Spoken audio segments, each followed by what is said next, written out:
اللہ من الشیطان الرجیم بسم اللہ الرحمن الرحیم الحمد للہ رب العالمین الرحمن الرحیم مالک یوم الدین ایاک نعبد و ایاک نستعین اہدنا الصراط المستقیم صراط الذین انعمت علیہم غیر المغضوب علیہم ولا الضالین آمین۔ پچھلے اتوار کو سورہ فاتحہ کی ابتدائی شروع کی 4 آیتوں کی مختصر تفسیر بیان کی گئی تھی۔ اس کے بعد کی آیتوں کو دیکھیں گے۔ بندے کو اللہ نے حکم دیا اللہ کی تعریف کرنے کا، بندے نے اللہ کی تعریف کی، اور جیسے اللہ نے سکھایا ویسے ہم نے اللہ کی تعریف کی۔ الحمدللہ رب العالمین الرحمن الرحیم مالک یوم الدین۔ پھر اللہ نے ہم سے اقرار کرایا کہ عبادت میری ہی کرنا، مدد مجھی سے مانگنا۔ اللہ نے ہم کو اس کا الفاظ بھی سکھائے، ایاک نعبد، اے اللہ ہم تیری ہے عبادت کرتے ہیں، سر جھکائیں گے تو تیرے سامنے سجدہ کریں گے، تو تیرے سامنے مانگیں گے تو تجھ سے، دعا کریں گے تو تجھ سے، نظر و نیاز کریں گے تو تیری۔ ایاک نعبد و ایاک نستعین، مدد تیری ہی ہم چاہیں گے، جس پر قدرت کسی اور کو نہیں۔ جس پر اور کو قدرت ہے، کسی سے کہہ دیا چائے پلا دو، کھانا کھلا دو، یہ اٹھا کے میرے سر کے اوپر رکھ دو، وہ تو وہ کر سکتا ہے نا۔ اولاد دینا، ایسی مدد چاہنا، روزگار دے دے اللہ مجھے، کوئی ملازمت دے دے، ایسی مدد چاہنا، کوئی مصیبت آ گئی ہے، بیماری آ گئی ہے، اس کے لیے اللہ سے دعا کر کے مدد چاہنا، ایسی مدد ہم تجھی سے مانگے، کسی اور سے نہیں۔ اب جب اللہ نے ہم کو یہ سکھا دیا کہ سب تم اقرار تو کر لیے، اب مانگو، اب مانگنا ہے نا ہم کو، اللہ نے سکھایا۔ اہدنا، ہم سب کو اللہ سیدھا راستہ بتا۔ بندے مومن کو اللہ نے یہ نہیں کہا اہدنی بولو مجھے، کہا نہیں۔ مسجد میں سب رہتے ہیں، ویسے بھی آدمی اکیلا بھی نماز پڑھے تو اپنے بھائیوں کو نہیں بھولتا ہے، اسی لیے تشہد میں کرتا ہے السلام علینا وعلی عباد اللہ الصالحین، اللہ تیرے نیک بندوں پر تیری سلامتی نازل فرما۔ ایک مسلمان کی علامت یہی ہوتی ہے کہ صرف اپنے لیے دعا نہیں کرتا، اپنے مسلمان بھائیوں کے لیے بھی دعا کرتا ہے۔ اسی لیے قرآن میں یہ بھی دعائی ربنا اغفر لنا ولاخواننا الذین سبقونا بالایمان، اے اللہ ہم کو بھی ہمارے گناہوں سے پاک کر دے، معاف کر دے۔ ہم سے پہلے جتنے مسلمان بھائی گزرے ہیں، آدم علیہ السلام سے لے کے ہمارے پیارے نبی پر جو بھی ایمان لے وہاں تک سارے بھائیوں کو اللہ تو معاف کر دے۔ مومن کا دل کتنا بڑا ہے، اللہ نے سکھایا، اس لیے ہم یہ کرتے ہیں۔ اگر ہم کو ہوتا ہم خود دعا کرتے تو یہی کہتا اللہ مجھے سیدھا راستہ بتا، نہیں، اللہ نے سکھایا اپنے بھائیوں کو نہیں بھولنا۔ پیارے نبی نے بھی یہی فرمایا کہ ایک مسلمان کا بھائی ہوتا ہے، اس کو بے یار و مددگار نہیں چھوڑنا، اس پر ظلم نہیں کرنا، اور سب اس کو ستانا نہیں، اس کی قیمت پر قیمت چڑھا کر نہیں بولنا۔ سکھایا ہمارے پیارے نبی نے کہ مسلمان سب بھائی بھائی ہیں۔ اللہ نے سورہ حجرات کے اندر بھی کہا انما المؤمنون اخوۃ، سارے مسلمان مومن بھائی بھائی ہیں۔ اس لیے بندہ یہ نہیں کہتا مجھے سیدھا راستہ بتا، کہتا یہ کہ ہم سب کو سیدھا راستہ بتا۔ اہدنا، ہم نے بتایا کہ راستہ بتانے کا 2 مطلب ہوتا ہے۔ یہ تو بتا دیا کہ یہ راستہ پیرمبور کو جاتا ہے، دوسرا راستہ پیرمبور لے جا کے پہنچا دیے، تو یہ راستہ پیرمبور جاتا ہے، یہ نبی بتاتے ہیں، یہ ہدایت کا راستہ ہے، یہ اللہ کا راستہ ہے، نیک بندوں کا راستہ ہے، اور صاحب یہ جہنم کا راستہ ہے، صحیح راستہ غلط راستہ بتانا نبی کا کام ہے، لیکن نبی یہ نہیں کر سکتے کہ لے جا کے جنت کو پہنچا دے، ایسا تو اختیار پیارے نبی کو نہیں تھا۔ اسی لیے اللہ نے کہہ دیا انک لا تہدی من احببت، جس کو آپ چاہیں ہدایت سے گامزن، ہدایت پر گامزن نہیں کر سکتے، ہدایت نہیں دے سکتے، یعنی جس کو چاہیں مسلمان بنا سکتے کیا؟ نہیں بنا سکتے۔ اگر ویسا ہوتا تو اللہ کے رسول کے چچا کو اللہ کے رسول مسلمان بنا دیتے نا۔ ہاں لیکن میں انک لا تہدی الی صراط مستقیم، ہاں سیدھا راستہ بتانے کے واسطے اللہ نے تم کو بھیجا ہے، سیدھے راستے پر پہنچانے کے واسطے تم کو اللہ نے نہیں بھیجا، وہ تو میرا اختیار ہے۔ الصراط المستقیم، سیدھا راستہ۔ اب سیدھا راستہ تو ہم کو یہ اس کا سیدھا راستہ کا کیا مطلب ہے؟ میں نے بتایا کہ صاحب سیدھا راستہ دین کا راستہ، اسلام کا راستہ، تیرا پسندیدہ راستہ جس پر سارے نبی چلے، سارے نبی کے ماننے والے چلے، اللہ وہ راستہ بتا۔ اللہ کے پیارے رسول فرماتے ہیں اللہ کا سیدھا راستہ ایک ہی ہے، ادھر ادھر بے حساب راستے ہیں۔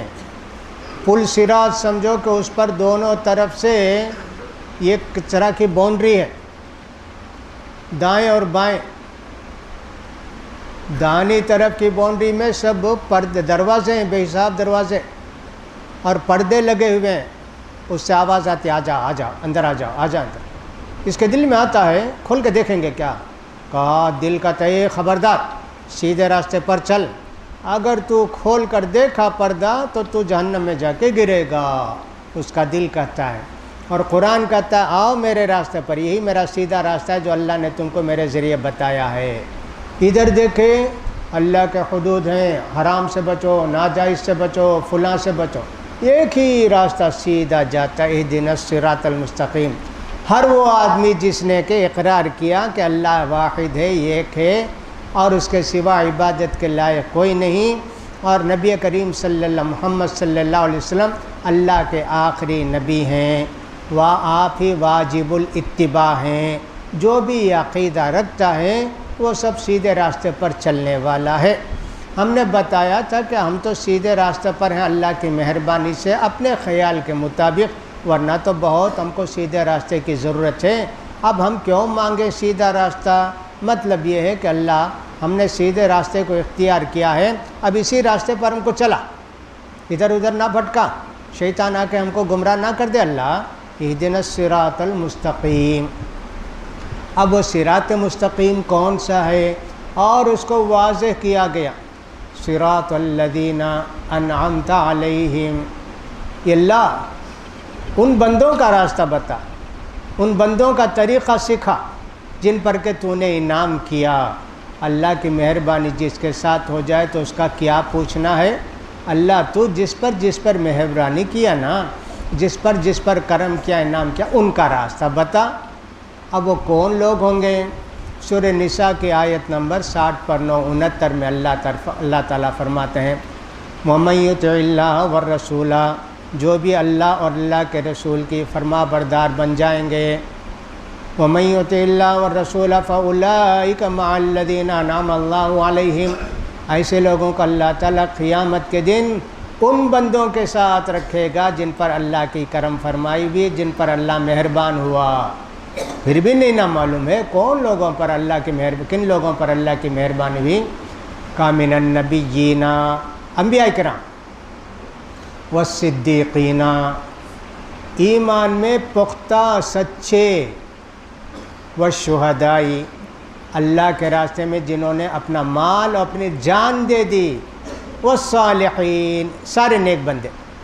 معلوم ہوا کہ یہ 4 نیک بندے ایسے جن پر اللہ نے خاص مہربانی فرمائی۔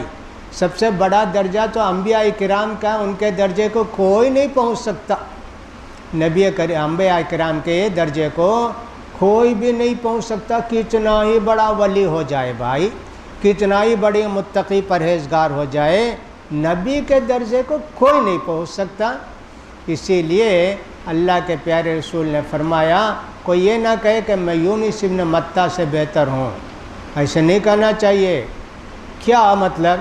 حضرت یونس علیہ السلام ایک جگہ تھے، دعوت و تبلیغ کا کام کرتے تھے، وہاں کے لوگ ایمان نہیں لائے تو انہوں نے یہ سمجھا کہ یہ لوگ تو ایمان قبول نہیں کرتے ہیں، چلو دوسری بستی میں جا کر تبلیغ کریں گے۔ ایسے ہو سکتا ہے کہ ان کے دل میں بات آئی ہو، اللہ کے حکم اجازت کے بغیر چلے گئے، اللہ تعالیٰ نے ان کو سزا دی، اللہ کے یہاں دیکھیے نبی بھی غلطی کرتے ہیں تو اللہ ان کو بھی معاف نہیں کرتا، کوئی بڑی غلطی نہیں ہماری نظروں میں، لیکن وہ اللہ کے یہاں بڑے لوگ چھوٹی غلطی کرتے ہیں تو بڑی غلطی ہوتی ہے۔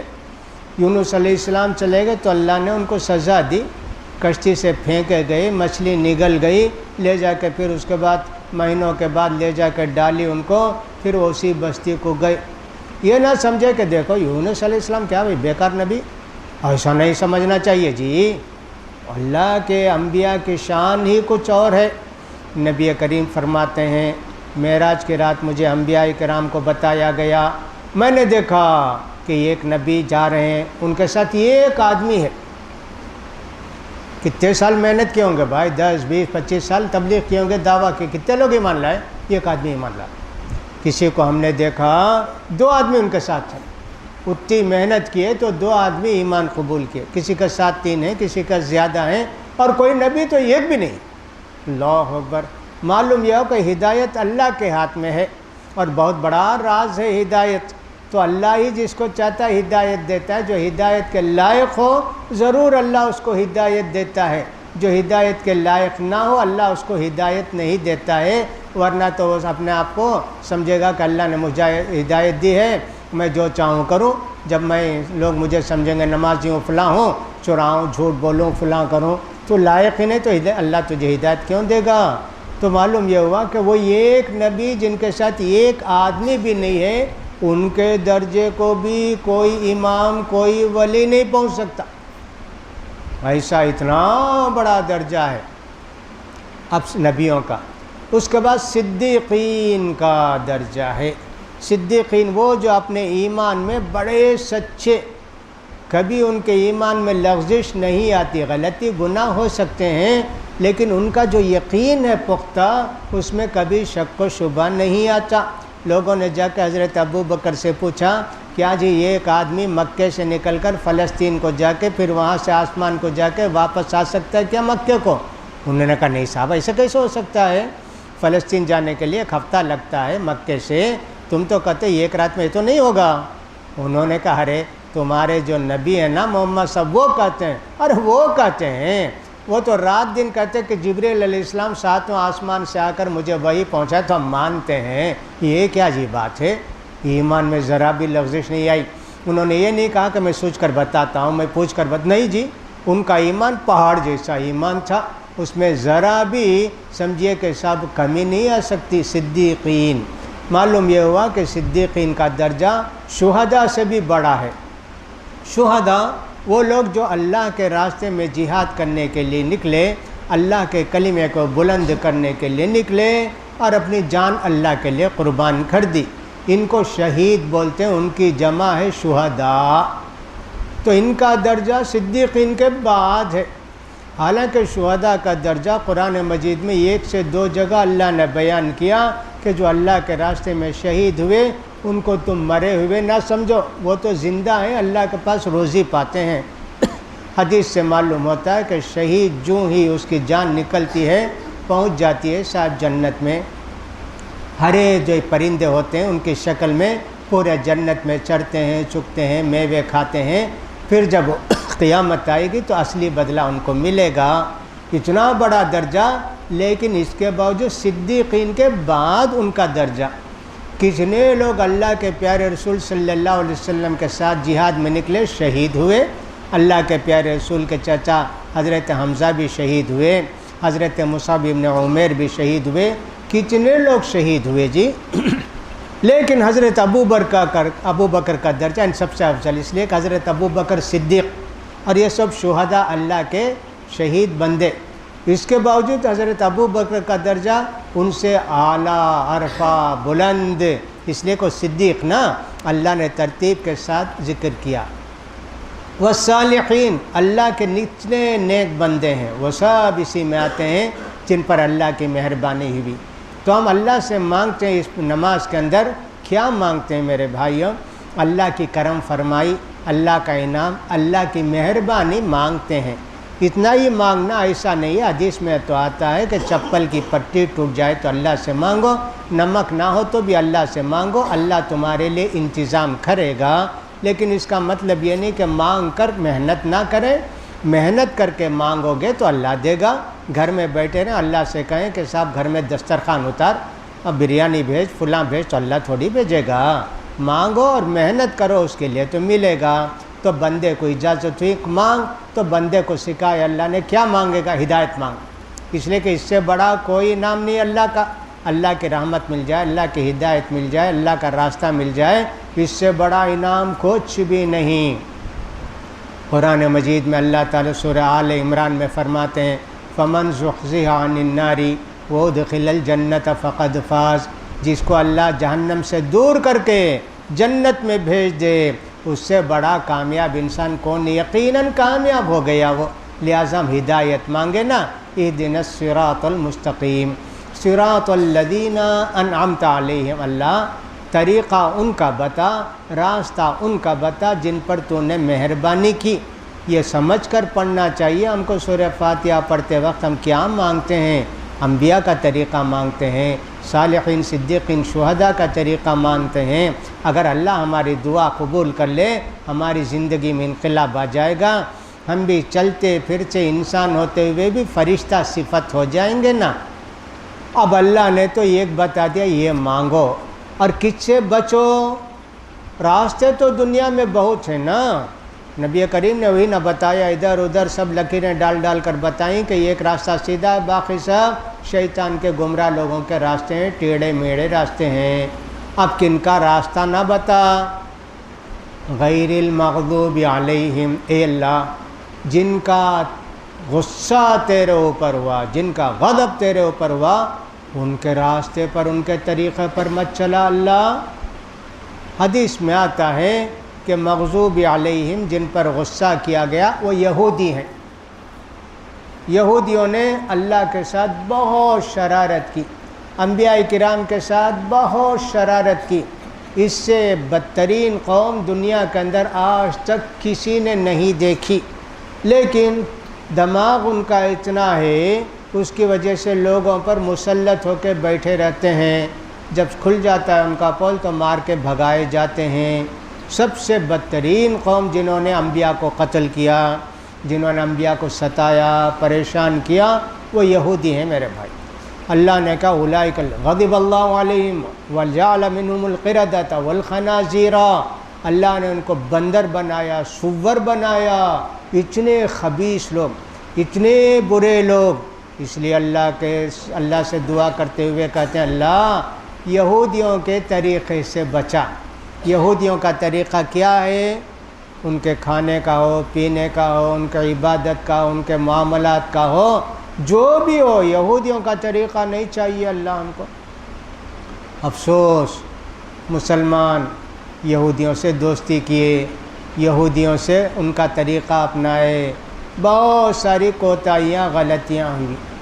اتنی گندہ قوم یہودیوں کی, اللہ نے کہا کبھی ان کے طریقے کو نہیں اپنانا.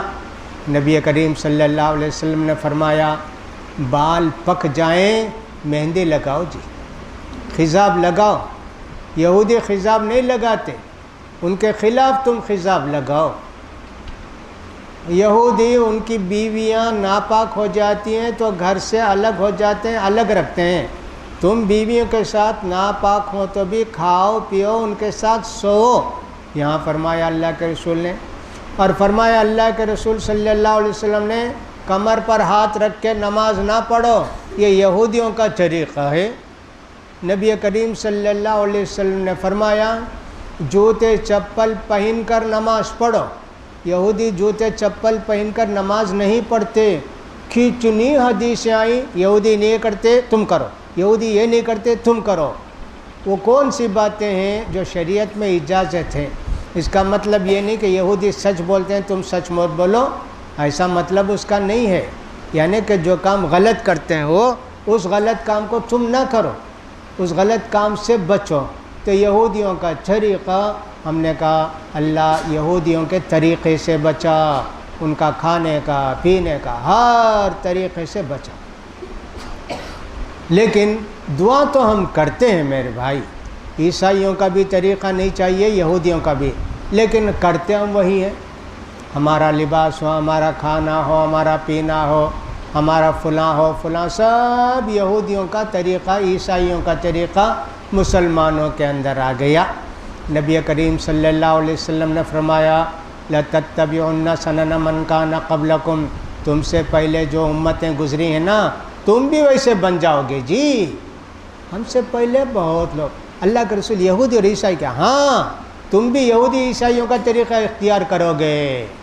اس کا مطلب یہ نہیں کہ ہم طریقہ اختیار کریں، یعنی ان کے طریقے سے بچو، جو گمراہ ہوگا ان کا طریقہ اختیار کرے گا۔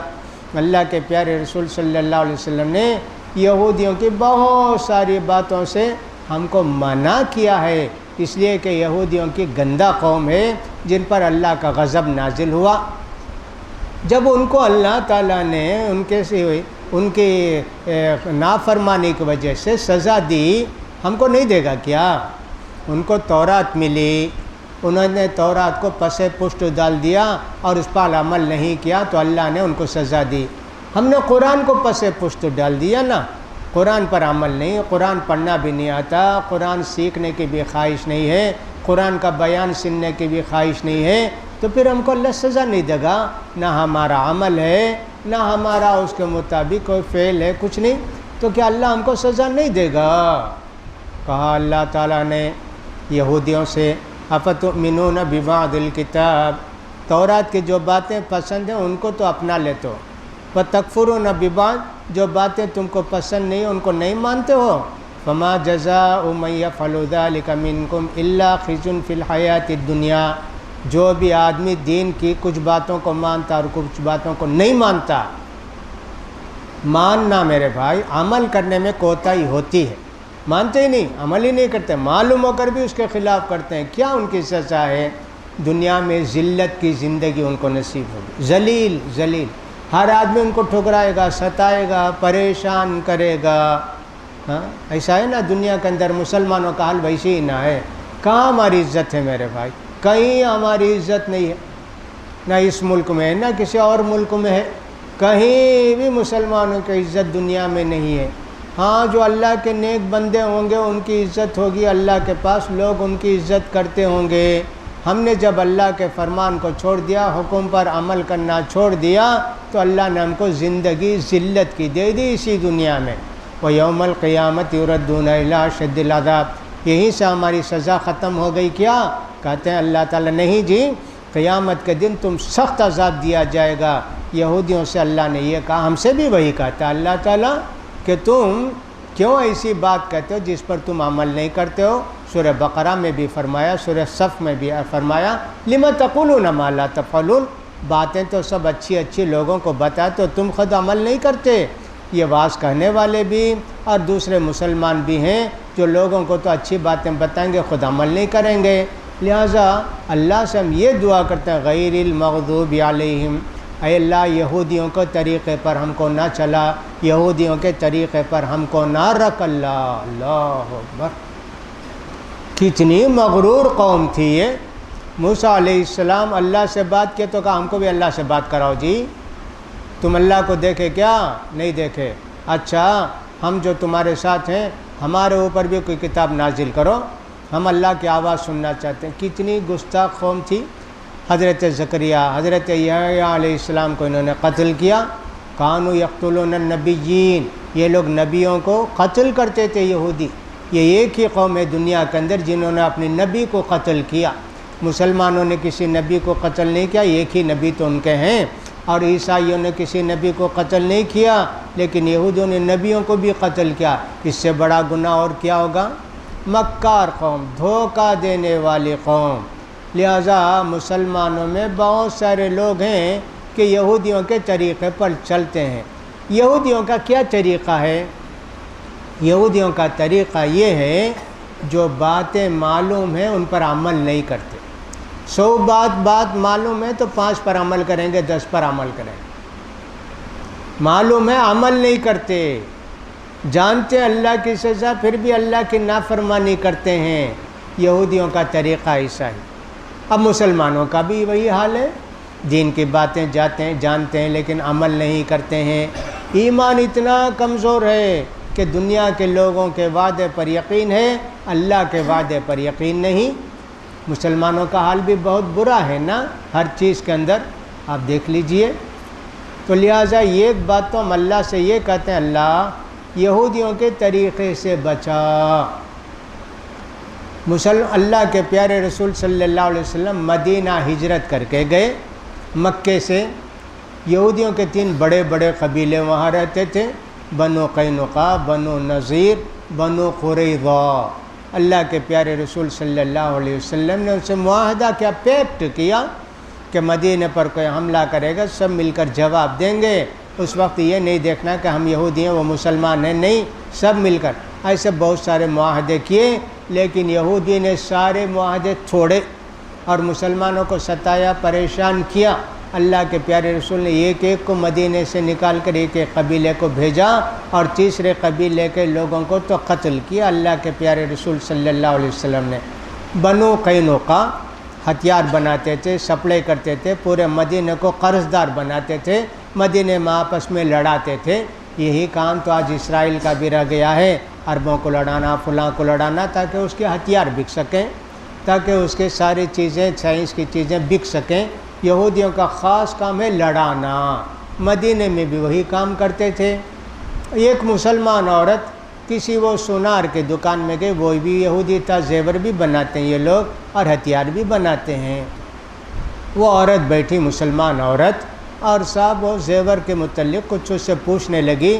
2-3 یہودی تھے، ان کو شرارت سوجھی، کہا کہ اچھا یہ مسلمان عورت ہے نا، اس کو کچھ کریں۔ وہ جو نیچے لہنگا جس کو کہتے ہیں نا، نیچے کا کپڑا پہنی ہوئی تھی، تو رسی میں باندھ دیا اس کو، وہ ذرا ڈھیلا رہا ہوگا۔ وہ عورت جب کھڑی نا، نیچے گر گیا اور ننگی ہو گئی۔ او صاحب سب لوگ خوش ہو گئے، دیکھو دیکھو دیکھو ننگی۔ اس عورت نے کہا یا مسلمون، اے مسلمانوں۔ ایک مسلمان کو غصہ آیا اور جس نے باندھا اس کو جا کے قتل کیا، مارا پیٹا۔ وہیں سے جھگڑا شروع ہوا مسلمانوں میں، یہودیوں میں۔ انہوں نے مسلمانوں کو ستایا۔ اللہ کے پیارے رسول نے سب کو جلا وطن کر، نکل کے جاؤ مکے سے، مدینے سے نکال کے بھیج دیا بنو قینقاع کو۔ بنو نذیر، نبی کریم صلی اللہ علیہ وسلم کے 2 صحابی ایک جہاد میں گئے ہوئے تھے، وہ یہ غلطی سے ایک آدمی کو قتل کر دیا، کافر کو۔ وہ محرم کا مہینہ ایسا سمجھیے، وہ تھا محرم کی آخری تاریخ تھی، انہوں نے سمجھا سفر ہے، قتل کر دیا۔ اور احترام کے مہینے میں کسی کو قتل نہیں کرتے تھے عرب کے لوگ۔ عربوں نے کہا یہ کیسا مسلمان ہے، یہ کیسا اسلام ہے کہ صاحب احترام کے مہینے میں جو 4 ہیں اس میں ایک ہمارے بھائی کو قتل کر دیا۔ اللہ کے رسول نے کہا تم کو دیت دیتے ہیں، کافر کو قتل کیے 100 اونٹ دیتے ہیں۔ اب مسلمانوں کے پاس تو اتنی حیثیت نہیں تھی، اور مدینے میں یہ تھا کوئی بھی مصیبت آئے سب مل کر مدد کریں گے۔ اللہ کے پیارے رسول بنو نذیر کے یہاں گئے، بھی کچھ مدد کرو تم، ارے بیٹھو بیٹھو، مدد کا ابھی دیتے ہیں ابھی دیتے ہیں۔ ایک دیوار کے پاس بیٹھا دیا اور آپس میں بات کرتے ہیں، یہ وہ ایسا بات کرتے ہیں۔ کیا بات تھی؟ دیوار کے اوپر ایک آدمی چڑھنا، اوپر سے بڑا پتھر گرا دینا کہ محمد کے سر پر آ کر گرے مر جائیں۔ اللہ اکبر، دیکھا انہوں نے کتنا بڑا کیا۔ اللہ کے پیارے رسول کو فوراً اللہ نے بتا دیا، وحی آئی، جبریل علیہ السلام لے کر آئے کہ محمد فوراً نکل جاؤ یہاں سے۔ نکل گئے اللہ کے پیارے رسول، اور ان کی تحقیق کر کے اللہ کے رسول نے ان کو بھی نکال دیا۔ خیبر ایک جگہ کا نام ہے، وہاں جب اللہ کے پیارے رسول گئے تو ایک یہودی عورت نے اللہ کے پیارے رسول کو قتل کرنے کے ارادے سے بکری کے گوشت میں زہر ملا دیا۔ اللہ کے پیارے رسول کو دعوت دی کہ ہمارے گھر میں کھانا آ کر کھائیں۔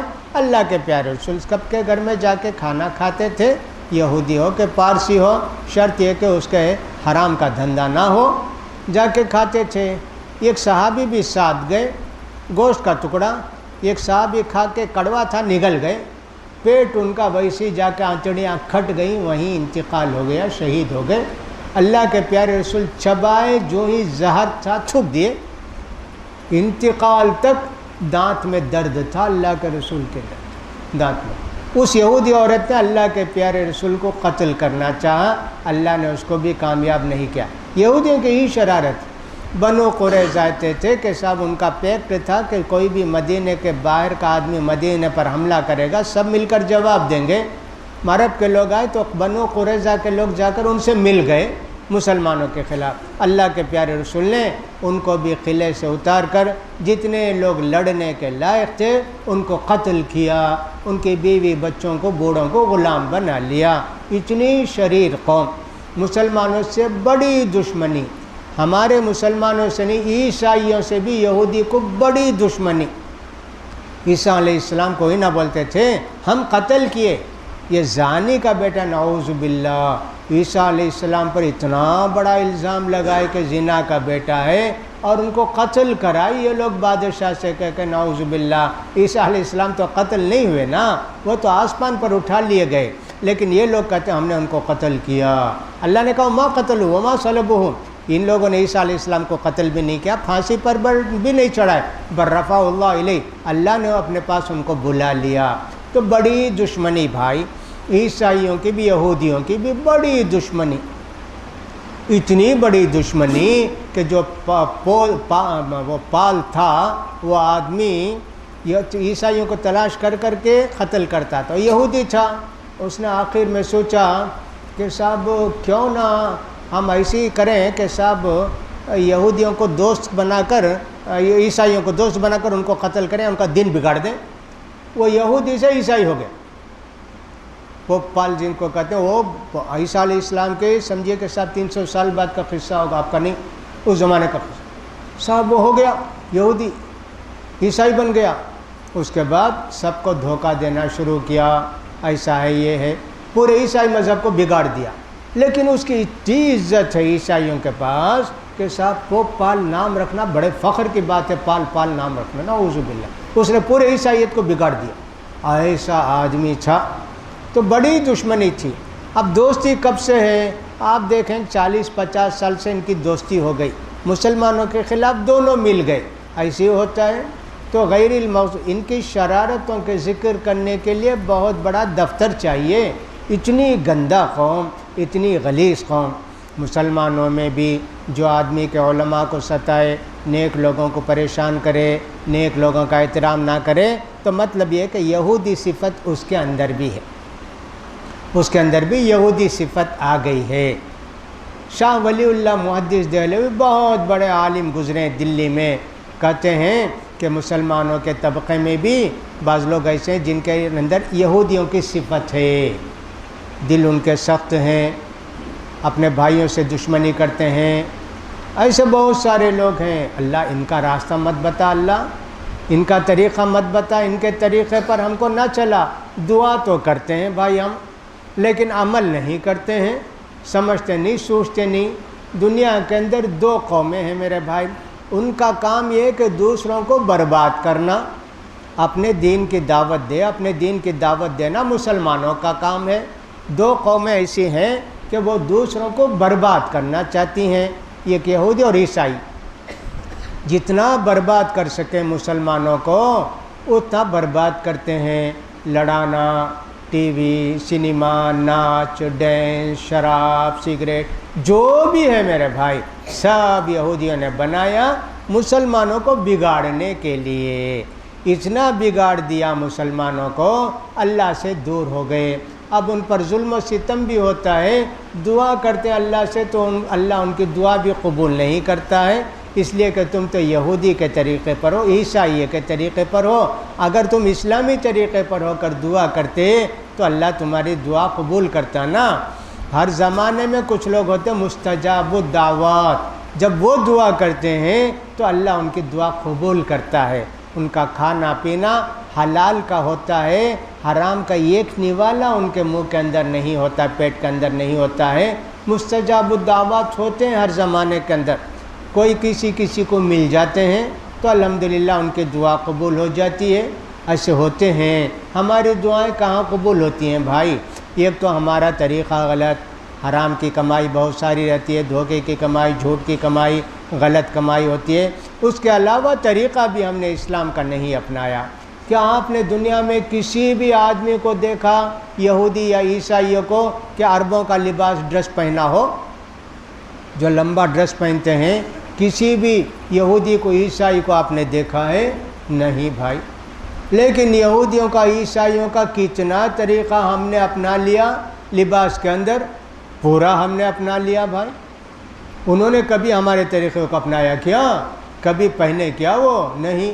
ہاں جب مسلم کنٹریز رہتی تھی اسپین وغیرہ کے اندر، جب پہنے ہوں گے تو دیکھو کتنا طریقہ ہم نے اپنا بدل دیا، سب کچھ ہم نے بدل دیا نا۔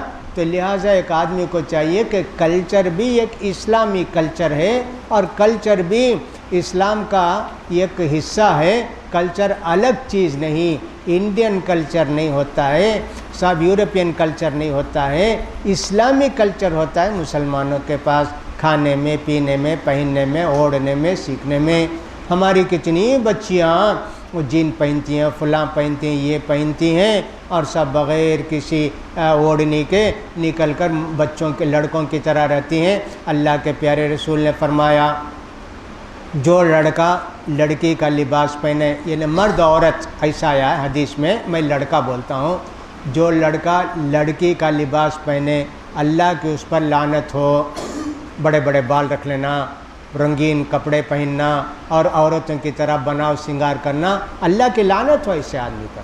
بڑے بڑے مالدار کے گھر میں اسے دیکھتے ہیں، رہتا تو لڑکا لیکن لڑکی کی طرح رہتا ہے، بنانا، سنگارنا، سنوارنا، فلاں کرنا اس کو۔ کیا جی؟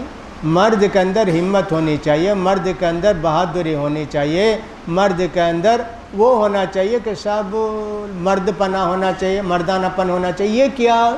بڑے گھر کے لوگ عام طور پر اپنے بچوں کو بھی بچیاں بنا دیتے ہیں، اور کتنی لڑکیاں ہیں کہ سب لڑکوں کا لباس پہن کے گھومتی پھرتی ہیں۔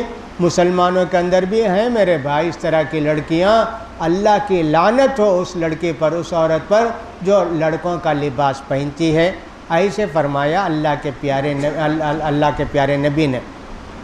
تو ایک تو ہم نے یہودیوں کے طریقے سے کہ بچنے کے لیے اللہ سے دعا کیا کہ اللہ ہم کو طریقہ نہ بتا، وَلَضَّالِّينَ، اللہ ان کا راستہ بھی نہ بتا جو گمراہ ہو گئے۔ گمراہ دو طریقے سے ہوئے، ایک تو کتاب چھوڑ دی انہوں نے، انجیل برباد کر دی، بھولا بیٹھے، اصلی انجیل اصلی تورات دنیا میں کہیں نہیں آج دنیا کے اندر انجیل۔ عیسائیوں کی غلطی کیا ہے؟ زیادہ عبادت کرنے کا شوق، زیادہ عبادت کرنے کا شوق، اللہ جتنا بولا اسے ڈبل کرنے کا شوق، یہ گمراہی۔ اسی لیے پیارے نبی کے طریقے سے آگے بڑھنے کی کوشش نہیں کرنا، اس کو بولتے ہیں اعتدال کا راستہ، درمیانی راستہ۔ تین آدمی آئے اللہ کے پیارے رسول صلی اللہ علیہ وسلم کے متعلق معلوم کرنے کے لیے کہ اللہ کے رسول کیا کیا کرتے ہیں۔ اللہ کے رسول صلی اللہ علیہ وسلم گھر میں نہیں تھے، مائی عائشہ رضی اللہ تعالیٰ عنہ گھر میں تھیں۔ پوچھا انہوں نے اللہ کے پیارے رسول کیا کرتے ہیں؟ بتایا سوتے بھی ہیں، عبادت بھی کرتے ہیں، گھر کا کام کاج بھی کرتے ہیں، جوتے کی پٹی ٹوٹ جاتی ہے تو سی لیتے ہیں، بکری کا دودھ نکالنا ہے تو بکری کا دودھ نکالتے ہیں، بیوی کی مدد کرنا ہے کسی کام میں مدد کرتے ہیں، سوتے بھی ہیں، جاگتے بھی ہیں، تھوڑی دیر عبادت کرتے ہیں، رات کا حصہ سوتے ہیں، کبھی روزہ نفل رکھتے ہیں، کبھی نہیں رکھتے ہیں، مہینے میں 3 دن رکھتے ہیں، کبھی 5 دن رکھا، باقی 20-25 دن روزہ نہیں رکھتے۔ یہ بہت بڑا تصور لے کر آئے کہ اللہ کے رسول کھاتے بھی نہیں ہوں گے، پیتے بھی نہیں ہوں گے، بیویوں سے بات بھی نہیں کرتے ہوں گے، گھر میں بہت پرسٹیج کے ساتھ رہتے ہوں گے، ایسا سب سوچ کر آئے۔ سن کر وہ تعجب ہوا، پھر بھی ان کے دل کو تسلی دے لی، بھائی اللہ کے رسول بڑے پہنچے ہوئے آدمی، بھائی تھوڑا کرے تو بھی زیادہ ہے، نہیں کرے تو بھی اللہ نہیں پوچھے گا ان کو۔ ہمارے عام طور پر ایسے ہی ہے، کوئی آدمی نماز نہیں پڑھتا، ارے بڑے بزرگ جی وہ ان کے متعلق بات نہیں کرتا، بھائی پہنچے ہوئے آدمی ہیں، جہنم کو پہنچے ہوئے، یہ پہنچتے ہیں کہ اللہ کے پاس پہنچے، نہیں جی غلط ہے۔ کوئی بھی غلط کام کرے، کتنا ہی بڑا آدمی اس کو ٹوکنا چاہیے، روکنا چاہیے، غلط ہے تو بتانا چاہیے بھی یہ غلط ہے۔ یہ نہیں کہ یہاں کوئی پیر ہے، کوئی بڑا آدمی ہے، کوئی ولی صفت انسان ہے جس کو لوگ ولی سمجھتے ہیں، کالے ہرے کپڑے کی وجہ سے ہم سمجھتے ہیں کہ سب بہت بڑا آدمی ہے، کچھ نہیں کرنا چاہیے۔ بہت سارے لوگ رہتے ہیں نا نماز نہیں پڑھتے، کوئی کہتا ہے جی کیا جی یہ ایک مسلمان ہی کہیے تم اس کو مانتے نماز نہیں پڑھتا، ارے تم کو نہیں معلوم کیا وہ نماز کعبے میں پڑھتے، مکے میں جا کر پڑھتے، ارے مدراس میں رہتے وہاں مکے میں پڑھتے، ہاں جی آنکھ بند کرتے فرشتے اٹھا کے لے جاتے، نماز پڑھ کے آ جاتے۔ ارے نعوذ باللہ، مانتے لوگ بیوقوف نا، عقل نہیں نا، دین نہیں نا، شریعت قرآن حدیث معلوم نہیں نا، ایسے بھی بہت سارے لوگ رہتے ہیں۔ روزہ وہ کھائے تو بھی ان کا روزہ ٹوٹتا نہیں۔ بھائی اللہ کیسے ہیں بھائی، گمراہ لوگ۔ تو یہ لوگ بھی سمجھے بھائی اللہ کے رسول تو بہت بڑے، تھوڑی عبادت کرے تو بھی اللہ تعالیٰ کا بڑا درجہ ہے، ہم کو ایسے نہیں کرنا چاہیے۔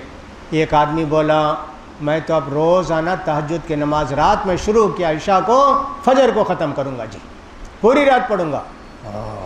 دوسرے نے کہا کہ میں شادی نہیں کروں گا، شادی کروں گا تو بیوی کو پالنا، بچے کو پالنا، فلاں کرنا، یہ نہیں کروں گا جی۔ تیسرے آدمی نے کہا میں روز روزہ رکھوں گا، ایک دن بھی نہیں چھوڑوں گا۔ اتنی بہترین بات لوگ سمجھتے ہیں۔ اللہ کے پیارے رسول گھر کو آئے تو حضرت عائشہ نے بتایا کہ اللہ کے رسول ایسے 3 آدمی آ کر بولے بلا بلا بلا بلا، ان کو بلائے، کہا تم بولے کیا جی ایسے؟ دیکھو میں روزہ رکھتا بھی ہوں، نفل روزہ رکھتا بھی ہوں، چھوڑتا بھی ہوں، رات میں سوتا بھی ہوں، اللہ کی عبادت بھی کرتا ہوں، میں نے اتنی بیویوں سے شادی کی، میرا طریقہ پسند نہیں ہے تم کو؟ جو میرا طریقہ پسند نہیں وہ مسلمان بھی نہیں۔ دیکھا آپ نے، تو عیسائیوں کا یہی کام، اللہ بولا اسے ڈبل کرنے کی خواہش، منع کیا اللہ کے پیارے رسول نے۔ ایک صحابی تھے، ان کا نام تھا عبداللہ بن عمرو بن عاص، بڑے عبادت گزار، ان کے والد بھی بڑے جرنیل عرب کے، سب انہوں نے بڑی اچھی جگہ شادی کر کے رکھے اپنے بیٹے کی شادی تو کر کے رکھی، لیکن بیوی کا بھی حق مار کے اللہ کو دیتے تھے، رات بھر تہجد پڑھتے تھے، دن بھر روزہ رکھتے تھے، 1 دن 2 دن 10 دن بیوی کتنے دن دیکھتی جی؟ پوچھا سسرے نے کیسے پایا تم نے میرے بیٹے کو؟ بہت عبادت گزار، ابھی دیکھے بھی نہیں مجھے، آئے بھی نہیں میرے پاس، کچھ بھی نہیں کرے۔ ارے ایسا؟ جا کے اللہ کے رسول سے بولے کہ اللہ کے رسول میرا بیٹا تو ایسا ہے، رات میں عبادت دن میں روزہ، بیوی کر کے دیا، شادی کر کے دیا تو بیوی کو دیکھا بھی نہیں، آیا بھی نہیں، گیا۔ بلا کہ اللہ کے پیارے رسول نے ڈانٹا ان کو، تم ایسے کرتے ہو، نہیں کرنا ایسے، بیوی کے ساتھ رہنا، سونا تھوڑی عبادت کرنا، بیوی کے ساتھ رہنا، روزہ کبھی رکھنا کبھی چھوڑنا، اللہ کے رسول سے آگے بڑھنے کی کوشش۔ تو لہٰذا عیسائیوں کا یہ طریقہ میرے بھائی، اللہ نے جو کہا اس سے زیادہ کرنے کی خواہش ان کو۔ ہمارے مسلمانوں میں بعض لوگ ایسے رہتے ہیں نا، دن بھر وظیفہ ہا ہو ہی ہا، چیختے چلاتے رہتے، کہاں ہے یہ سب طریقہ؟ جب دیکھو سب بس اسی دین میں مسجد میں لگے ہوئے، نہیں جی، کماؤ کھاؤ پیو پڑھو علم سیکھو، یہ سب بھی عبادت ہے نا، تم سمجھے کہ صرف نماز پڑھنا عبادت ہے؟ لہٰذا ہم کو حدیث سے جتنی عبادت ہے اس سے آگے بڑھنے کی کوشش نہیں کرنا چاہیے۔ کبھی کبھی کر لیے، جیسے شب قدر میں زیادہ عبادت کر لیے، پوری رات جاگے تو اللہ کے رسول بھی جاگے بھائی، ایسی کبھی، لیکن نماز پڑھتے رہو، صبح کو آ گئے، صاحب دوپہر کے کھانے کو گھر کو گئے، کھانا کھا کے آئے، پھر نماز شروع کر دی، عصر کو گئے چائے پی کے آئے، پھر آ کے قرآن تلاوت شروع کر دیا، مغرب کو جا کے کھانا کھا کر آ گئے تو پھر عشاء کر کے گھر کو گئے، کچھ نہیں، بیوی کا خیال نہیں، بچوں، یہ عبادت ہے کیا؟ بیوی کا حق مارے، بچوں کا حق مارے، پڑوسیوں کا حق مارے، سب کا حق مارے نا جی، یہ کیسے؟ عیسائیوں نے بھی کیا لکھا ہے کتابوں کے اندر کہ اس زمانے کے اندر عیسائی، اللہ کا ڈر ان کے دل میں اتنا تھا کہ اللہ کے ڈر میں وہ اللہ کو بھول گئے، جا کے کوئی آدمی جنگل میں کھڑا ہو جاتا، کھڑے گر کے مر جاتا، کوئی آدمی ہاتھ اٹھا لیتا، ایسے ہاتھ اٹھاتے وہیں رہتا، دن رات کھڑے گرتا مر جاتا۔ اللہ، شادی نہیں کرنا پوپ، ارے یہ کیا طریقہ ہے جی شادی نہیں کرنا؟ دیکھو سختی، ارے عبادت کرنا نہیں، عبادت میں خلل پڑے گا عورتوں کی وجہ سے، عورتیں تو شیطان ہوتی ہیں، سب عیسائیوں کا طریقہ، جتنا ان کی کتاب میں اسے ڈبل کرنے کا، اسی لیے کہا ان اللہ لا يحب المعتدین، جو بھی حد سے بڑھتا ہے اللہ اس کو پسند نہیں کرتا ہے۔ لہٰذا ہم کو دونوں طریقوں سے بچنا چاہیے، یہودیوں کے طریقے سے بھی بچنا چاہیے، عیسائیوں کے طریقے سے بھی بچنا چاہیے۔ سورہ فاتحہ ہم کو یہی سکھاتی ہے کہ تم اللہ سے دعا کرو اور ان کے راستے پر نہ چلو، دعا تو کرتے لیکن ان کے راستے پر چلتے ہیں، یہ بہت بڑی مصیبت ہمارے لیے ہے۔ ہر وہ چیز جو عیسائی کرتے ہیں، یہودی کرتے ہیں، ہم کو ان سے بچنا چاہیے۔ اگر ان کے دین میں ہے وہ کرتے ہیں تو صاحب کوئی بات نہیں، دین میں نہیں ہے، اپنی طرف سے بنا کر کچھ بھی کر لیا تو ہم بھی ویسے ہی کریں کیا؟ ہم کو ویسے نہیں کرنا چاہیے نا۔ کتنے طریقے شادی کے ہمارے پاس آ گئے، عیسائیوں کے دیکھا دیکھی، غیر قوموں کے دیکھا دیکھی، میت کے، اور اسی طرح شادی کے، اسی طرح زندگی کے، بہت ساری چیزیں میرے بھائی جو کچھ بھی کرتے ہیں۔ یہ دونوں قومیں اس وقت دنیا میں ایسی ہیں، وہ جو عبادت کرتے تھے نا عیسائی پہلے، وہ پہلے کا زمانہ تھا، اب نہیں کرتے عیسائی عبادت اتنی، جیسے اس زمانے میں جا کے جنگل ونگل میں سب جنگلی درندہ بن کے رہتے تھے نا، کبھی شیر کھا لیا کبھی باغ کھا لیا، خوش ہو جاتے تھے کہ صاحب چلو ہم خوش ہو گئے، ایسا سمجھ۔ اب عیسائی ویسے نہیں ہیں، اب ان کا ایک ہی مقصد ہے، کسی بھی طرح مسلمانوں کو ذلیل کرنا، ان کو گمراہ کرنا، یہ ان کے ذہن میں آ گیا۔ اپنا دین پھیلانے کی خواہش نہیں، دین پر جو ہے ان کو بگاڑنے کی خواہش۔ کتنے غلط فلمیں ہوں گے، بلو فلم ہو، فلاں ہو، یہ ہو، سب چیزیں لا کے پہنچاتے، اور جھوٹ بھی بہت بولتے۔ سب کہیں کی بھی ایک تصویر لے لیں گے، فلاں کریں دیکھو یہ مکے میں ایسا ہے، یہ کعبے میں ایسا ہے، یہ مدینے میں ایسا۔ اتنی شرارتیں یہودیوں کی، عیسائیوں کی، کہ دنیا ان کی شرارت کو جانتے ہوئے بھی ان کے پیچھے چلتی ہے۔ لہٰذا ہم کہتے ہیں اللہ صلی اللہ عیسائیوں کے طریقے سے بچا، یہودیوں کے طریقے سے بچا۔ یہ سب پڑھنے کے بعد اب ہم کو کیا کرنا چاہیے؟ اللہ نے کہا کہ بندے نے میری تعریف کی، بندے نے میرا ثنا بیان کی، بندے نے مجھے بزرگ بنایا، یعنی مالک یوم الدین جب کہتا ہے میری بزرگی بیان کیا، اور اس کے بعد ایاک نعبد و ایاک نستعین، اللہ تجھی سے عبادت کرتے ہیں، تیری عبادت کرتے ہیں، تجھی سے مدد مانگتا ہے۔ اچھا بھائی تیرا اقرار ہے تو مجھ سے مانگتا ہے کیا؟ اچھا میرے درمیان ایک پیکٹ ہوا، اور کیا مانگتا ہے تو آخر میں جاتا ہے وَلَلظَّالِّينَ تک، تو اللہ کہتا اچھا ہذا بینی و بین عبدی، یہ پورا پیکٹ میرے اور میرے بندے کے درمیان ہے، اگر بندہ جو مانگتا ہے اس پر جم کر رہے گا تو میں اس کو دوں گا، اگر نہیں تو پھر میں کیا کروں؟ اب کیا کرنا؟ اللہ آخر میں بولنا چاہے آمین، اے اللہ قبول فرما لے، اللہ استجب، اے اللہ قبول فرما لے، کذالک فلیفعل، اللہ ایسا ہی ہونا چاہیے نا، اللہ آمین بولنا چاہیے، لیکن قرآن میں آمین نہیں لکھے، وَلَلظَّالِّينَ کے بعد ختم کر دیے۔ آمین بولنا ضروری ہے لیکن لکھے نہیں میرے بھائی آمین۔ اللہ کے پیارے رسول صلی اللہ علیہ وسلم فرماتے ہیں یہودیوں کو آمین بولے تو بڑا غصہ آتا، تمہاری آمین کے آواز سے ان کے دل میں حسد پیدا ہوتا ہے، تم جیسے سیدھی صفیں بناتے ہو، یہودیوں دیکھ کر تم سے ناراض ہوتے ہیں، تو آمین کہنا چاہیے۔ اللہ کے پیارے رسول صلی اللہ علیہ وسلم بھی آمین کہتے تھے، اور آمین کرنے کے لیے طریقہ بھی بتایا۔ اللہ کے رسول نے فرمایا اذا امن الامام، امام جب آمین بولے تم بھی امام کے ساتھ آمین بولو۔ امام سے پہلے نے بھی آپ دیکھیں گے پورے مسجدوں میں ایسے وَلَلظَّالِّينَ آمین، پہلے انہوں بولتے پیچھے والے، بعد میں امام صاحب آمین بولتے، جلدی بولنا پڑتا، ایسی وجہ سے وَلَلظَّالِّينَ آمین جلدی بولنا پڑتا امام صاحب کو، تاکہ پیچھے کے لوگ بھی آمین بولیں۔ ہماری آمین بھی ملی، امام کی آمین بھی ملی، فرشتے بھی آمین بولے، تینوں آمین مل گئی نا، اللہ قبول فرما لیتے ہیں۔ لہٰذا آمین بولنا چاہیے امام کو بھی، اور بولنا چاہیے ایسا کہ سب سن سکیں، تاکہ وہ لوگ بھی آمین بولیں۔ حضرت بلال کہتے تھے اللہ کے رسول وَلَلظَّالِّينَ کے بعد ذرا موقع دو، میں بھی آمین تمہارے ساتھ بولتا ہوں، لا تسبقنی بھی آمین یا رسول اللہ۔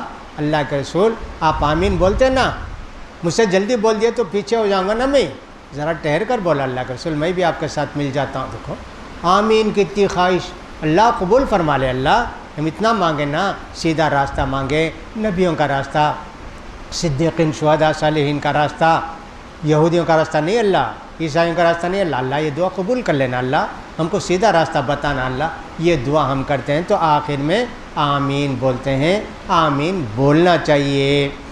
عیسائی لوگ بھی چرچ میں عبادت ہوتے تو آخر میں آمن کہتے ہیں، وہ لوگ بھی آمین بولتے ہیں، ان کی زبان میں آمن ہوگا، ہماری زبان میں آمین ہے۔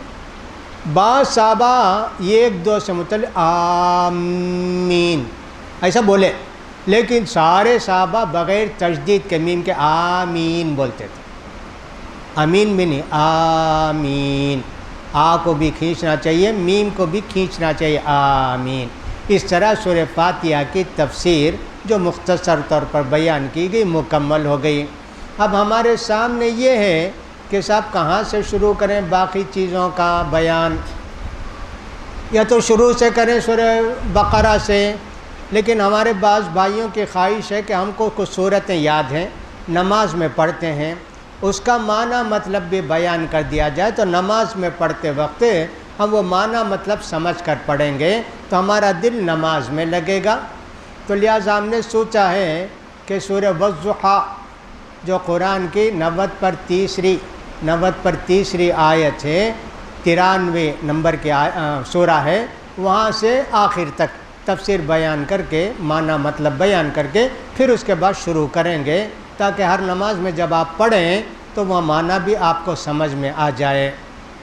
آدمی کو اللہ نے دماغ کے راستے میں، دماغ میں جا کے بیٹھنے کے لیے 2 راستے رکھیں۔ آنکھ کا راستہ پڑھ کر دماغ میں بیٹھ جاتا، بعض لوگوں کو پڑھتے پڑھتے بیٹھتا نہیں دماغ میں، سنتے ہی دماغ میں بیٹھ جاتا۔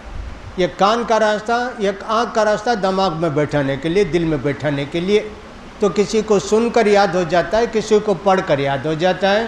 لہٰذا پڑھتے تو ہیں، سن بھی لیے تو دونوں چیزیں ہو جائیں گی۔ تو لہٰذا ہم نے یہ سوچا ہے کہ آئندہ اتوار سے بیان کریں گے والضحیٰ واللیل اذا سجا سے معنی مطلب، تاکہ یہ صورتیں سب کو یاد رہتی ہیں، چھوٹی چھوٹی صورتیں، ان کا معنی مطلب سمجھ میں آ جائے گا تو نماز میں پڑھتے وقت ذرا سا دھیان اللہ کی طرف ہوگا، معنی مطلب کی طرف ہوگا۔ اس لیے ہم نے یہی سوچا ہے۔ یہ جو تقریباً کتنی صورتیں ہوتی ہیں، 14 اور یہ 7، 21 صورتیں آپ کو بتا دیں گے۔ پھر اس کے بعد سورہ بقرہ شروع کریں گے۔ اس وقت تک پتہ نہیں کیا ہوتا ہے، رمضان آتا ہے کہ کیا آتا ہے، کوشش کریں گے۔ اللہ سے دعا ہے کہ اللہ تعالیٰ ہم کو سیدھے راستے پر چلائے، یہودیوں کے طریقے سے بچائے، عیسائیوں کے طریقے سے بچائے، نبیوں، صدیقین، شہداء، صالحین کے ساتھ اللہ تعالیٰ ہم کو بھی اٹھائے قیامت کے دن۔ اللہ تعالیٰ ہماری عبادتوں کو قبول فرمائے، اللہ تعالیٰ اپنے کتاب کی قدر کرنے کی توفیق نصیب فرمائے، رسول کریم صلی اللہ علیہ وسلم کی سنتوں پر عمل کرنے کی سب کو توفیق نصیب فرمائے۔ وآخر دعوانا الحمد للہ رب العالمین۔ سبحانک اللہم و بحمدک اشہد ان لا الہ الا انت استغفرک و اتوب الیک۔